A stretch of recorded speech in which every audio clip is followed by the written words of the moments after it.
Welcome to another episode of the Rainmaker Family Show. If you guys didn't know, but Stephen and I, we can predict the future. And so today on this episode, we are going to tell you the future and what is going to happen in regards to family and tech and education and training and where we think the industry and families are headed to and what is just around the corner. And we are in no way sociologists, but we have been around really smart people that I feel like have told us some Is it bad that things I don't even know what a sociologist really is? you don't. Oh, what is A that? sociologist is someone who Predicts studies the like, future? yes, someone who studies like culture and Oh. events and people and how they work. Oh, well, then I am a You sociologist. are a I soci study lots of people. Yeah. So today's episode, we're going to tell you what we feel like our predictions are as far as the future and business, how AI affects that, how family dynamics are shifting and changing, what work-life balance is going to look like. So I'm excited to share with you our thoughts on this. I love learning from people what they think is going to happen. So we're going to give you our thoughts and see what you think. Okay, so let's start with the hot topic of AI, artificial intelligence. Definitely kind of the trending thing this year. I Mhm. feel like all you gotta do is slap AI in your business name and like you're gonna be attracting investors and attention. And even people are just slapping that into things that really aren't AI. But we have definitely dove into this in our business. We're implementing it, we're using it in multiple areas of our life. But I feel like we are barely scratching the surface. It's kind of like when cryptocurrency came out. Like people just didn't really know what it was for, or what it was used for. And I feel like even still we're scratching the surface with cryptocurrency, but as it's grown, we found so much more use for cryptocurrency. Where people are building things on top of it. Games are happening. Like the horizon of is expanding what that thing can be used for, and even blockchain technology. Same thing with AI. We're very much like in those early days. Like when you look back at early days of people talking about the internet, it's hilarious to watch them talking about this thing called the internet because we had no idea what it was. And now we're very familiar with it. Mhm. Same thing with these topics like AI, Web 3.0, cryptocurrency. So let's talk about AI a little bit and its impact that it might have on your business, your work, your life. Yeah. And before we kind of dive into that too, I feel like around the topic, especially in AI, I've seen this a lot, or I've even seen it, people posting things about like Amazon or Facebook. I think there's two sides that can happen and two voices that can come into play when talking about the future. I feel like there's one camp of people who is like, AI is horrible. It's going to take people's jobs away. It is not good. It's not a person. Like, how dare somebody invent AI or Facebook ads like Facebook and Google and all, Siri, like they know too much. And like, I just want to run and hide and I want to revolt and I just want to go and live in the middle of the woods where no one can talk to me. I feel like there's that camp of people.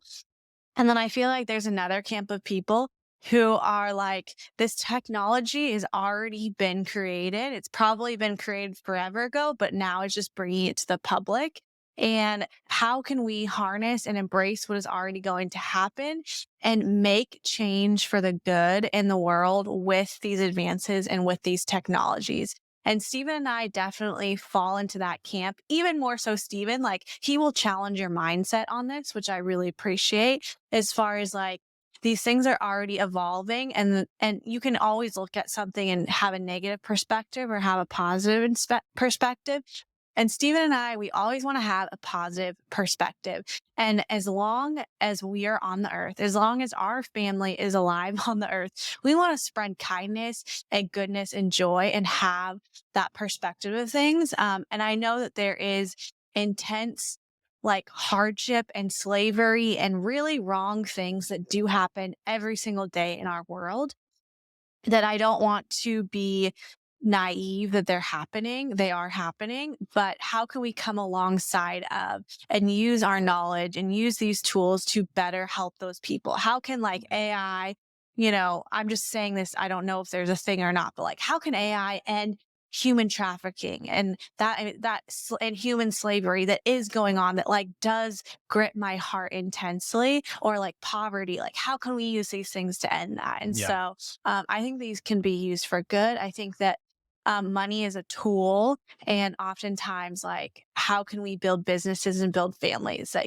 give to organizations and give to things that are doing good and creating a long lasting, beautiful ripple effect in the world. That's good. Yeah, it's like you can see things that are happening for you or Hmm. against you, right? And so we always see it for us. And like Chelsey said, there's a lot of people that kind of like, no, this thing is, I'm not going to touch it, right? But a Hmm. lot of times those are good people. And when the good people aren't involved with things, then we can't create change with those things. Like, Hmm. and like all this technology is really like having superpowers. And so like, it's like, who would you want to have superpowers? Do you Hmm. want the good people with good hearts who are there to like, how can we use this technology to love people, to serve people, to make the world a better place? Do you want those people having access to the superpowers, more of those Hmm. people? Or do you want to just say, no, this thing's bad. Like, I'm not going to touch it. And then maybe people that don't have the best intention with it use it for bad things, right? Hmm. Technology itself is not like good or bad. Same thing with money is not good or bad. It's really about the people who Hmm. are using that tool and their heart and their intention, how that's going to come out. So, Hmm. AI is one of those things that like, I think more than ever in the future is going to make life easier. But Hmm. with life becoming easier, like we call this leverage, right? Like we talk a lot about leverage on the show is like leverage is like, how does this little jack move a huge car, right? That is leverage, right? Leverage is like putting 1 hour into something and it being like, 100 hours. Like, I was in a mastermind with a guy. He's like, we have a thing that can literally write a whole entire book for you that you will love in 7 minutes, like Wow. using AI. It just interviews you for like 7 minutes, asks you a bunch of questions. Here's the Wow. topic I want to hit, and then spits out your book in 7 minutes. So, like, more than ever, AI, I think, is going to make things easy. But with that comes kind of like a flooding of information. And we're already seeing that on YouTube. I mean, the amount of videos that are uploaded like every single day on YouTube, like you couldn't watch in your entire lifetime, Hmm. right? And so Hmm. the information like age that we're in, Hmm. it's just like information overload is kind of what we're going to be Hmm. going into with AI, especially being able to, as it gets better, crank out content. And so I see really the superpower in this next season being that human element as the AI gets even more advanced, where you might not be able to tell if like an amazing copywriter wrote this book or ghostwriter wrote this book or AI wrote this book. Right. And so I think people are going to be leaning towards more in person, more human experiences, and those will become more of a premium. So in your Hmm. business, having anything that has that human touch point, I think is something that is going to be a premium in this next season when things become very easy and automated. Hmm. That's good. It is interesting how AI, like I think when we projected AI in the past, it was like, oh, the future, artificial intelligence. We really saw AI doing a lot of kind of like the low level tasks, like, Mm. oh, data entry and things like that. But it was crazy how when AI really kind of came trending on the scene, it went after the most Mm. creative tasks. It went after art, like AI generated art and Mm. writing. Like those are some of the most like creative things that you would think like only humans can like really be creative in this aspect. And so it was interesting how those are the two things that it really kind of came after first. And so I think Mhm. that really threatened a lot of people who are like, oh man, I thought like being an artist, like that was my superpower. Now AI is just generating this art, that looks amazing, right? Or Mm. writing these creative things and you could change the style of how it's writing. And so I think it really challenged people's perception of AI and like what it can do. And Mm. so I think as this technology grows, I think we all will be challenged on what it can and what Mhm. potentially, I would definitely look at what you are doing in your workplace, and what you're doing for income creation and figuring out like, could this potentially with technology be replaced in 10 years, right? 5 years? Mm. Like we have no idea like where this could go. And, I mean, I've seen even AI things right now, they call them agents, right? Where they can literally go do tasks and like scrape things like, go to this Instagram page, find all the related accounts, grab all the Mm. emails, put them in a spreadsheet, email each email on there. Like they're Wow. literally doing tasks that you might hire a virtual assistant to. And so those tasks, I think that AI is capable of doing and that we can kind of trust AI to do are going to get higher and higher level. So I think what needs to happen if you want to secure your income stream is really become more of an owner of something, become more of a leader or a manager of something, as opposed to being kind of a person who is just doing the day to day tasks. Mm.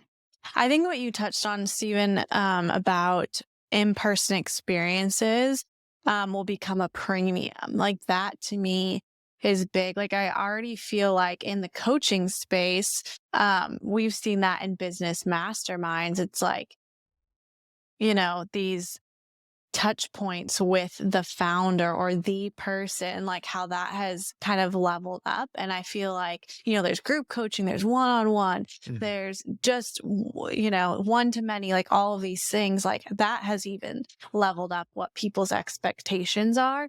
And so I think that out of all this AI, like thinking about that, like I think over COVID, we learned the power of Zoom and how it could connect people. But now people, I think, are going back to, I need connection. I need Mhm. community. I'm ready to be authentic. Like, I don't want to just hide behind a screen anymore. Yeah. So I really do believe that we're all wired for connection and for community. And we'll get into this in a little bit when we talk about family, but people are hungry for human connection, and Yeah. AI can't do that, I don't think. One thing we're seeing too with brands that are really thriving right now, and I see this as a trend in the future, is really having a personal person behind it, like Mm. personal brands, or even if it's an e-commerce brand or buying a physical product, having a person behind it Mhm. makes it more of an attractive brand for people to connect with a person, Mhm. especially as AI becomes more advanced and you could potentially make up an AI person, right? But there's nothing like, Mhm. that face to face with someone, whether they're going on Instagram promoting something or you're just connecting with them, reading their thoughts, that type of Mhm. thing. So we're seeing definitely a trend towards personal brands as well as like the attention economy. I've heard, I forget if it's Naval Ravikant who said it or Alex Hormozy or one of these kind of thought leaders, but they were saying that attention is really kind of like the oil of this Mhm. age. Oil was really kind of that big thing. I was like, wow, this is like this valuable currency. And before we didn't really know the value of it until we learned how to use it, and it became such a valuable thing that like so much was built around. Mm. Right now, it's Wow. really this attention economy where, Yeah. who has the most attention wins. Because when we move into a space where anyone can push out any information, you could write a book in 7 minutes. I mean, I've even seen things you put one prompt in and write a book. There's gonna be a lot of trash out there Yeah. because of that. And so the people who demand attention that people are clicking on, seeing, and like eyeballs, like that Mhm. is like the most valuable currency. And that's why you're seeing people like Mr. Beast, people, like Alex Hormozy, who are really just building these big personal brand audiences. Like those are the future billionaires, because they have attention. And Mm. that's why me and Chelsey have been heavily investing in our personal brands as well. Like we have Rainmakers, but we're starting to invest in our own personal brands. Mm. So you could see that over the next 2 years really growing because we see that trend and we see that like building that personal kind of Mhm. attention engine. It gives you a lot of flexibility. Like Mr. Beast, one of the most popular YouTubers, hundreds of millions of subscribers, multiple channels in multiple different languages, reaching like across the world. He could like at the snap of a finger generate hundreds of millions of dollars, Mhm. just by saying, "Hey, go click and buy this T-shirt. Go buy Mhm. this Yeah. chocolate bar." Right? He launched a chocolate bar company, and so I really see that being a major play is like grow your attention, grow trust with an audience, get eyeballs on your stuff. Mhm. And then that is so valuable, whether you're promoting other brands or you're promoting your own product, or you're just promoting whatever message is in your heart. So Mhm. I definitely see that. And with what you said too, authenticity in that, like Mhm. people are kind of, I think they're going to have even more fake filters, kind of like Yeah. red flags come up People because already of do. AI. Yeah. Like if Mr. Beast went out and tried to do an AI right now at the current level of technology, AI persona of himself, try to outsource that part of his videos, it would not do well. In the future, who knows what the capabilities of having your AI Mhm. persona go and do a video? Like, I Mm. don't know, but I think people can sniff out that authenticity, that human Mhm. spirit. And I think that is going to really propel businesses that are being honest, vulnerable, and kind of putting their true self out there. People that are trying to fake something, Mhm. even for a season, they'll get burnt out on that. And you'll see those people fall. Yeah. I think what is coming to mind, and I love hearing Stephen, this is like such a expert. I feel like you're an expert at this and you really like dive into and stretch my mindset. But one thing is coming up for me is just being consistent. Like we saw this in our wedding business, like us posting and us showing what we were doing and me blogging. I blogged for years. And to this day, like that website and that blogging served us so well. And so I think consistency is really key, like showing up for your audience, showing up for your product, for your service, well, even when you don't feel like it, showing up consistently, that like builds trust and relationship over time. Like one of my favorite influencers is Jenna Kutcher. And I remember following her back in the days when she was a wedding photographer and then a Pinterest specialist. And now she has like over 1 million followers on Instagram. And like I can imagine that there are people even before me who started following her and now look at her audience grow and grow and grow. Yeah. And it's because she's been consistent and she's been her. And so I think that level, like you said about like people can sniff out if you're being authentic or not. I think that's so true. And that's already the case. You know, I think people even say to us, like, I joined the program, I joined Rainmakers because of who we are, because of like, we're not trying to like fake anything. We're just trying to show you what works and we believe in you. And I think that's really key. And consistency and being you for sure. Yeah. I feel like with this AI conversation, even just like future of work or even offerings, right? Like I Mhm. think as information becomes more kind of available, Mhm. I would say it almost is to that point where you can find whatever you want on the internet, Mhm. right? I think we're going to see a trend towards done for you type services where Mhm. people they kind of get used to this ease of life with the AI thing Mhm. doing most of the work for them. They're going to want done for you services, where people do things for them. We're even seeing that in our community where we have a training program, we have coaching, we have done with you stuff. But we see a lot of people wanting that done for you experience where it's just like, hey, I'll fill out a form and then please just do the work for me. Mhm. So we are going to see that. And I think I always come back to the 4 levels of value. This was something that was taught by Myron Golden.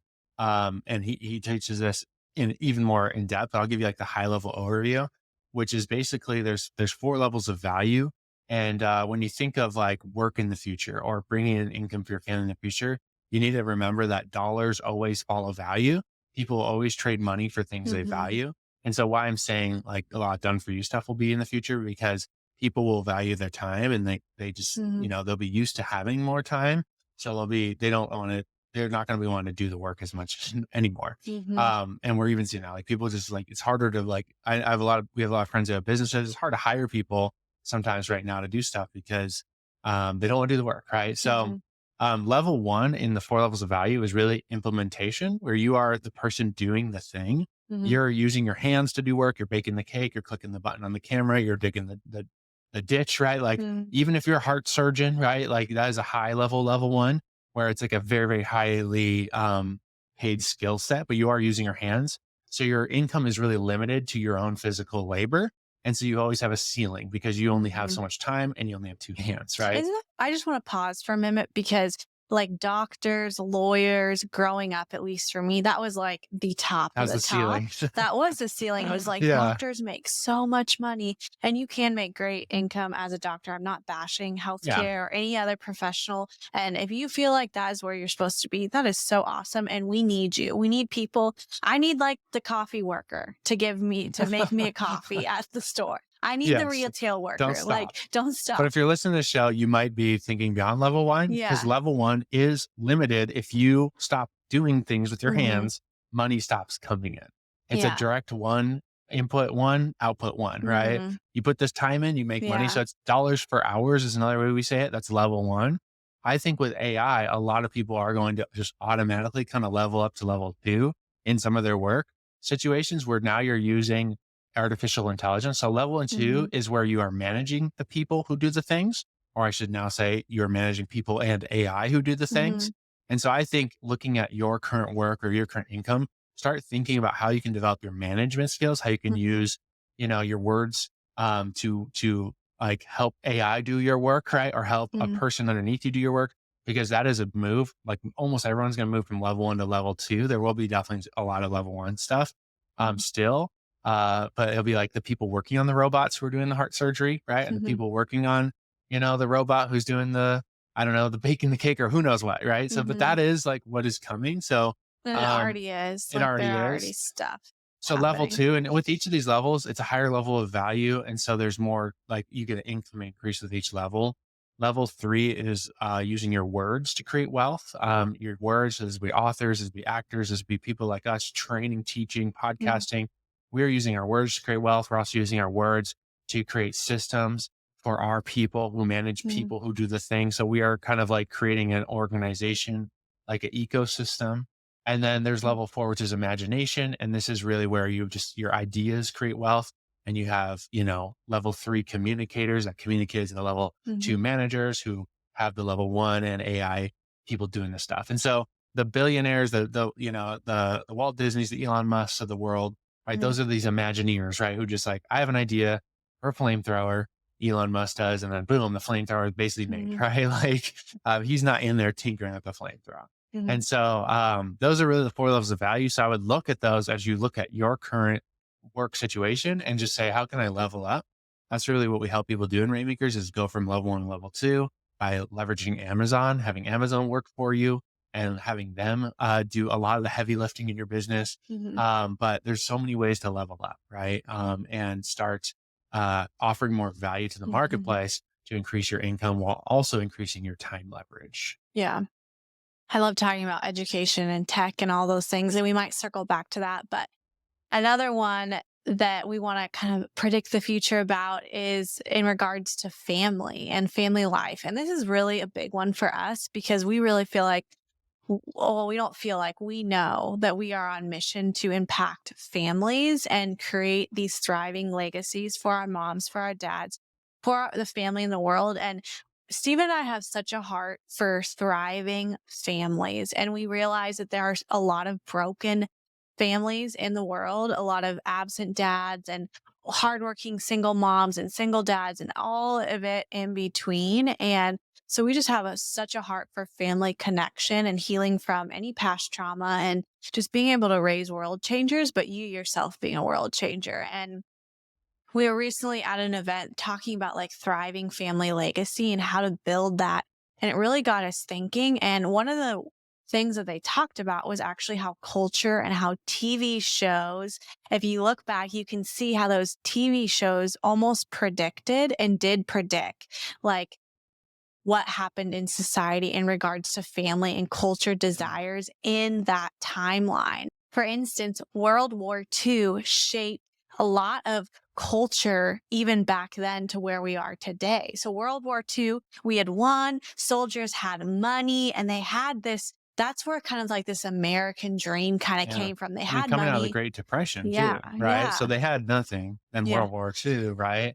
And then come out winning and then like, you got money now. Yeah, and it's like, I want the cars, I want the house, the white picket fence, Leave It to Beaver. And you see shows like Leave It to Beaver, The Brady Bunch, Family Affair. It's just like this American dream of the perfect white picket fence. And you see that in society.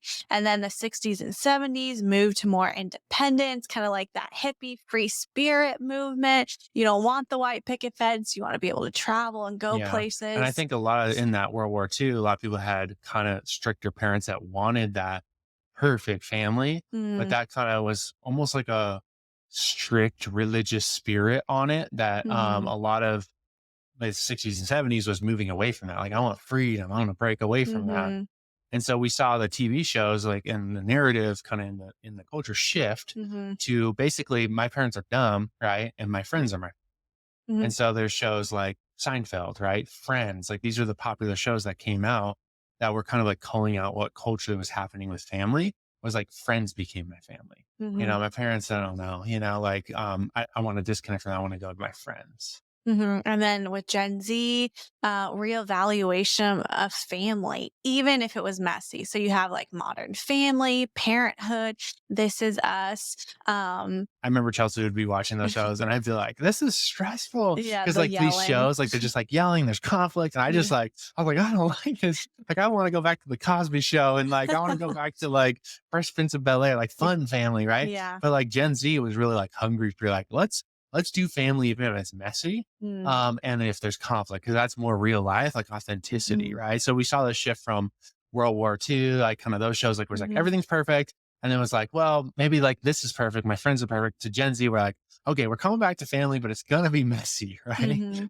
Yeah, and I think that kind of leads us to almost where we're at now. And I see two different camps happening that could be like a potential. And so one is I feel like there's a huge movement of families that are wanting to do life together, desire vulnerability, authenticity, want to show up for one another in the messy, and want to do life differently. It's kind of like what we believe at Rainmakers. We want to see families being unified, families having the finances to invest in the dreams on their heart, or just invest in having a fun family vacation, like whatever it is, creating experiences for moms. I'd say like we love that. And then I also think that there is this movement of just people our age, we're in our very early 30s, and people who like aren't wanting to get married, don't want kids, either feel like they want the 9 to 5 or they want to be an entrepreneur, but they don't want the change, and they aren't willing or don't want to do the hard because it was maybe modeled for them wrong. And they're just Mhm. like, what's the point of family? What's the point of having kids? Like I can just get this from my own family,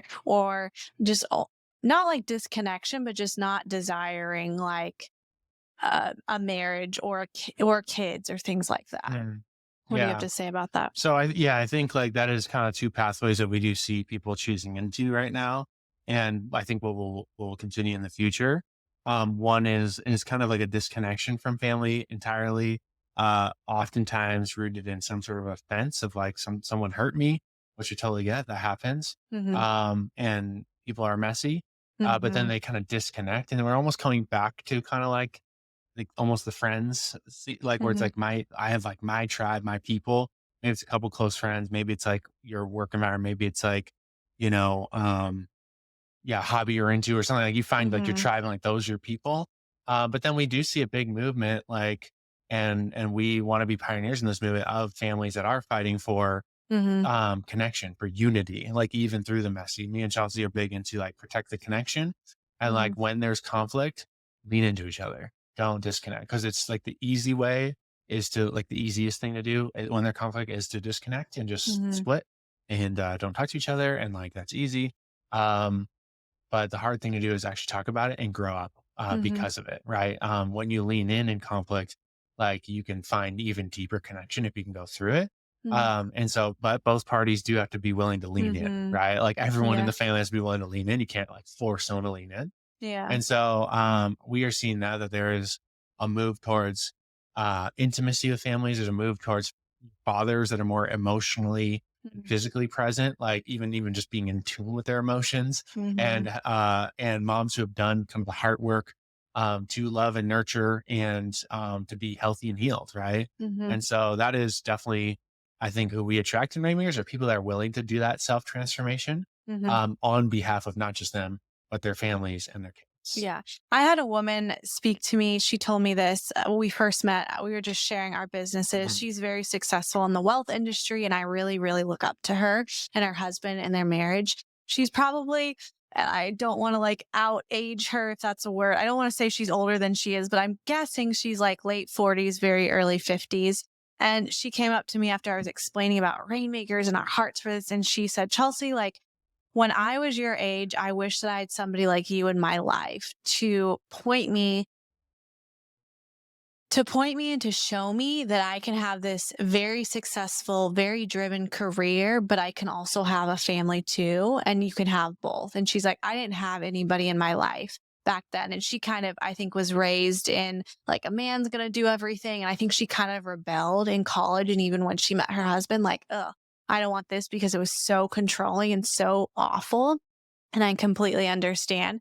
But she's like, I wish I had somebody in my life to show me that that was possible. And so that's a big thing of what I carry is like, even for moms who want to be a mom, Mhm. I think that you sometimes let your dreams die with your kid, or I mean, there are seasons where you do sacrifice more for your family, 100%. But I think that there is this healthy like ebb and flow that can happen. And so that woman specifically, she said, like, I've made peace that we don't have any children and that we didn't decide to go that direction. So she's not living in regret, which is awesome because she's obviously done the steps to get there. But I just thought it was really powerful that she come up to me and said, man, I wish I had somebody in my life who showed the beauty and the messy of running a business and being a mom. Yeah. And I feel like you can totally have both. Not to say there aren't hard days, there are moments where you just hands up in the air and just say, I have no idea what this kid needs or how to parent them, but I know I'm going to get through it. I really relate with that, and I want to be continuing to pioneer that because I don't think motherhood is meant to just be awful and horrible and dreaded and like sacrifice, sacrifice, sacrifice. I mean, it is about sacrifice. I'm not downplaying that. Um, but it is beautiful and it can be done in a way that is life-giving for you and your kids. Yeah. So, yeah. I would say now more than ever, it's easier to create financial freedom for your family. Mm, And that's going to only increase in the future. But with that, there is so much opportunity that sometimes it's overwhelming that people don't mhm, know which pathway to choose. They choose too many, or they mhm. choose the wrong opportunity and they get burnt out and they don't try again. Right. So I think Yeah. just being in this space of like, we help people make money online, we help people do that in a way that has time freedom. Like we've tried a lot of stuff. And so there is so many pathways to make money online. Mhm, Everyone will say mine's the only pathway and all the others are terrible. But mm, like there is a lot of ways. But I think as we go into the future, even right now, you want to look for leverage, which means you're using an opportunity that has scalability, which means it can grow really big without mm, destroying your life in the process, right? And mm, that's why we love Amazon because it's a $1 billion company. They have all these systems and literally everything on Amazon, it's like almost everything they have built is empowering other people to make money mhm, through their platform. So Amazon, it's just like Uber, right? Uber built like the biggest taxi network without owning any cars or driving anything themselves, right? mhm, Amazon, very similar, like biggest e-commerce without, pushing the products themselves. Like they have all these third-party sellers sell the products on their website, but they provide the system for the fulfillment and the customer service and the traffic of all the visitors on the website and like everything on Amazon, like Kindle mhm, books, like you can have your book read by someone on Amazon. Like there's a whole system where mhm, people can like read books, like create the audiobook version and get paid for that, right? mm, We even got a thing for like Amazon looking for delivery drivers, but the Amazon doesn't hire the delivery drivers. They hire people that want to have a delivery driver business, and then they give that person an opportunity to build this business underneath Amazon. So mm, Amazon has this big mindset of like abundance where it's like we can give a cut of the pie to everyone and we're going to be okay, which I really love. But they also are very persistent and resilient to keep expanding, which keeps creating more people or more opportunity for the people that are within the Amazon ecosystem. So I don't see Amazon going away anytime soon. And so being attached to that like that pie and having a small sliver of the pie, in like what we do with Rainmakers or any of the ways there are to make money on Amazon, I think is very smart. mhm. Okay, let's end this episode by talking a little bit about the future of Rainmakers. Okay, Ooh, yes. future of Dun, Rainmakers. dun, dun, dun. So, we definitely have done this like 10-year goal setting and like Mhm, all these things, but I'm always like, hey, 10 years ago we couldn't have predicted now. So like I try mhm. to keep it kind of vague, but also like, why don't we shoot real big, right? And Yeah. so, in 10 years, Rainmakers will be a household name. Like Mhm. think like Oprah. Like you know who Oprah is? Okay, cool. Like that'll be like Rainmakers. Will be a household name for moms who want to create transformation in their life. So it'll be like the number one place when moms are like, man, I want to go through a personal development transformational journey. They're going to think Rainmakers. So Rainmakers is so much bigger than what you even see right now. Right now, we really operate mostly in the wealth domain. Mm, So we're in the make money online like that. That's a great entry point with people where money opens up a lot of other conversations. We sell people what they want and give them what they need in the Rainmaker mhm, community by going a little bit deeper than just money. But we do see that we'll probably own companies in the health space because we've had health breakthroughs on our own. We think moms especially need health breakthroughs to thrive in business and life. So mm, we'll probably have a health company over here, and then we'll have a family and relationships kind of arm over here. So we've mhm, already started launching kids books in the kids realm. You're hearing about our marriage on this podcast, but there'll probably be some marriage and relationship Yeah, resources definitely. because like if we build $1 million, 8-figure, 9-figure business Mhm, over here, but the family's destroyed in the process or the health is destroyed in the process, it's not worth it. And so we really mhm, want to serve all those areas. So that's what we see with Rainmakers in the future, that like what we're building is so much bigger than what you are seeing right now. I mm. also think, do you want me to talk about the other thing? No, I'm Yeah. talking a lot. So, No, it's okay. great. I interject when I feel the need. Okay. In the more near future, so that's maybe 5, 10 years from now. Okay. But in the more near future, we are launching our first ever fund. So a fund for mother owned e-commerce businesses. I think it's the Woohoo. first of its kind. I mean, I've done some Googling, but I haven't So seen any good. other funds like that. And so we're going to raise money from accredited investors and we're going to invest that into some of our top students in Rainmakers, who I've gone through our program or in our inner circle, and we have vetted them as like great deals for these investors. Mm. Investors will put the money into these businesses and will help scale those businesses and sell the businesses. So you can think of this like Shark Tank for moms, but like Rainmaker edition. So if you have a Mhm. great name for that, like Rain Tank doesn't really sound great, you know?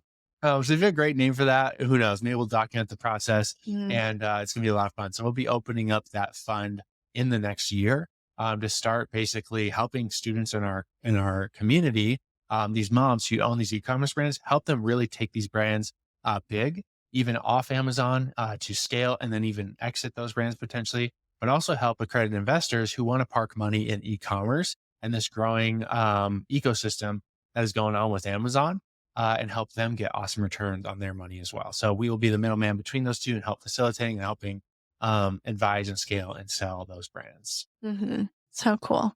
Okay. Any last words about the future, Chelsey, Mm. for someone listening? The future is going to be good. And I had a moment yesterday where I was just frustrated. I was frustrated. I was down. I kind of had an off morning and I feel like I need to still process a little bit about what happened and why. I mean, people have, everyone has those and I hadn't had one in a while.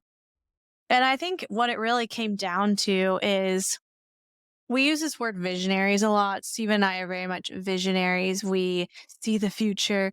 We're big dreamers essentially, and we know that we can get to that big dream. And so with that comes a lot of responsibility, comes a lot of excitement, but it can also cause, at least for me, to be discontent with where I'm at. And to somebody listening, you might be like, wow, Chelsey, you're discontent. Like, look at the business that you've built and look at your beautiful family and you have a loving husband. And those are all true things. But the visionary in me and this pioneer that wants to go take charge and take new territory, I see, especially now. I've had more clarity in the last like 6 months as far as my personal brand and what I'm spending my time doing more than ever, which is also making me, it's like this tricky balance of like, I've had so much clarity. And so I don't feel like I'm just wandering in a desert, like waiting for the answer. I actually know where I'm headed, which is beautiful. And I'm so grateful for. But sometimes I can slip into this hole of discontentment of like, I see things and I want them fixed now. And I want this thing to be launched and I want to like have this many followers and I want to be speaking on these stages, which are all things that I feel like are in the future. So it's just this balance of like, I think I kind of came back to later in the afternoon. One, wow, look at what I am doing. I had a meeting with a team member and it was like, wow, look at all these things we are building and doing. So that kind of lowered the intensity that I sometimes get into. I can be very intense. Um, and then two, like I was reminded this morning of just like the life with our boys and how I don't want to miss out on that. And I am not willing to trade more time to build a million things and run myself ragged essentially. I'm not willing to do that knowing that I would be missing out on what's right in front of me and this beautiful babies that I like love and think are funny and like we swim in the pool every day, you know? Like I'm not going to be an 80-year-old woman wishing I would have like Mhm. spoke on another stage or done this accolade. Yeah. Um I if anything will be wishing like wow, I wish I had more time if I had chosen out of that. So it's like this balance. And I think a lot of women feel that at times, especially if you're really driven and you're a go getter and you know where you're headed. It's this balance, this dance that you do of like, I want to be here fully present, but I want to conquer the world. And it's okay to experience that. I experienced that. And so I think I'm just living in a place of gratefulness and knowing that we are headed there. And it's all about putting one foot in front of the other. You know, it's about that consistency that we talked about earlier. Like to get from where I am to like even the next accolade or accomplish specifically in business. It's just about showing up daily. It's about recording that content when I don't want to. It's about sharing my heart on Instagram stories when I feel embarrassed. That's what it looks like. And then for family, it looks like being fully present, putting my phone away when I don't need to be on my phone, and going and doing a cannonball in the pool because that's what Kaizen's really into. So if you're feeling that, I've felt it too, and it's okay. But um, yeah, that's what I think about the future. That's good. That's good. All right. Well, I hope you're leaving this episode feeling inspired, have some new ideas brewing, hopefully have some even more clarity on your future and next steps Mm, as opportunities come down your pathway in the future. Maybe you can use some of this as a compass to go, hey, mm, this is where I see things going, and I want to choose this opportunity over that one. mm. So, love you all. Thanks for listening to the show. Share this with someone you think it would be a benefit to today. And if you haven't already, we would love a review from you on the show. If you've been a consistent listener, you never left us a review. Now's your day. Okay. Just Today's the click on day. whatever platform you're on, find how to review it and leave us a review. We love those. We love reading them and hearing your feedback and hearing what you love so we can lean more into that to serve you at the highest level on this show. So thanks for listening, and we'll see you on the next episode. Bye. Bye. Thank you for listening to another episode of the Rainmaker Family Show. Hey, if you are not a part of our Rainmaker Mastermind, we have a new opportunity for you to book a one-on-one strategy call with one of our Rainmaker coaches. If you want to get a call with them, see if it's a good fit for you to work with us to build a business that allows you to have time freedom and financial freedom, you can get that call at makeitrainmama.com/podcast. That's makeitrainmama, MOMMA.com/podcast.